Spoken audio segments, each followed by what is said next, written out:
And I go on a bit about this Stiga, but I tell you what, this Stiga GS100E, look at it, it's a little trick. Yeah.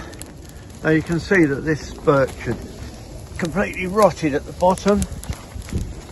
You can see the sides of it, you can see the logs all cut up, being burnt and away.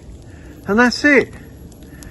A little handy chainsaw, battery driven, is what you want in your garden if you've got a reasonable sized garden, or you might be cutting up for a wood burner. That'd be ideal. This sort of wood would go into a wood burner quite well. Nobody locally here uses one, so I've cut it up and just burnt it on a rubbish area of the garden. And okay, some of you might be anti-bonfires, but I'm way out in the country, and quite honestly it's the most economic way of getting rid of some of the old wood that you don't want.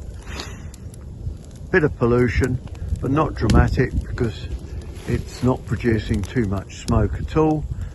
And then the ash we can add to the vegetable plot, which would be quite useful in the future. So there you are. Just show you, good old Stiga. Use battery, it's cleaner in the garden.